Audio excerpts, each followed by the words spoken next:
What's going on, guys? Shane here. Taylor. So we just uploaded a video 2 days ago that pretty much went viral. The topic of that was how to avoid a knockout. And a bunch of people were commenting saying, well, Shane, how do I knock someone out? So we're going to talk about how to knock someone out with one punch.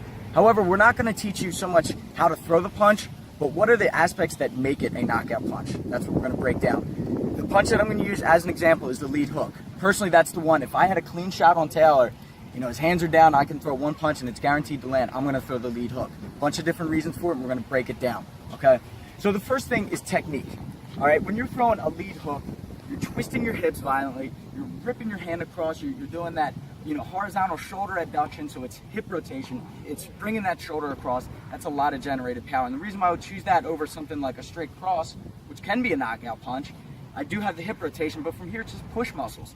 It's more like a pool stick than it is a baseball bat swing, all right? So power is good, but it's not the only thing. So let's say when you're throwing punches on someone, I'm not always going to throw this lead hook.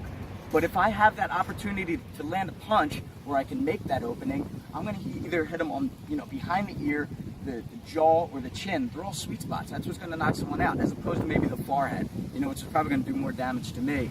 The other great thing, too, about the lead hook is I can throw an open hand palm strike, which I always recommend, right? You're going to do less damage to your hand. It's going to be just as powerful. Boom, I rip across.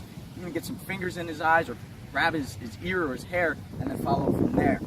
So that's the technique part of it. The other thing is accuracy, right? Let's say, what I said earlier was you're not going to throw punches just to throw them, okay? Let's say Taylor has his hands like this, right? He has his guard up high, blocking either side of his head. Well, why am I going to throw hooks if I'm guaranteed to hit his arms?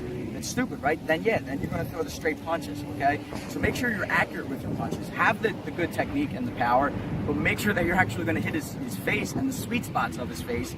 Otherwise, you're not going to get that knockout, right? And the last one is timing. Remember when the knockout game was big? There was 15-year-old kids knocking out grown men.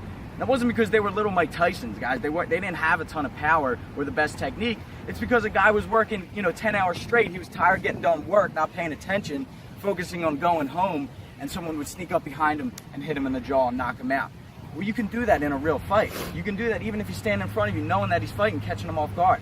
For instance, let's say Taylor throws a right hand, and we talked about head movement in the previous video.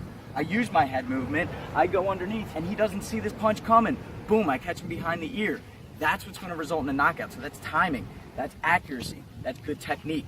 They're the three things. No matter what punch you're throwing, that's what's going to get you that knockout punch, guys, all right? So it really comes down to training hard and practicing so you can get proper instruction at myfightgym.com. And I just want to mention again, I haven't said this in a long time, but for all the new viewers that we're getting, bullies suck, guys. This is all in self-defense, all right? Amen to that. So until next time, make sure you subscribe so you can get the fight tips before your opponent does. I'm Shane. I'm Taylor. Fight tips, self-defense for the underdogs. Yeah.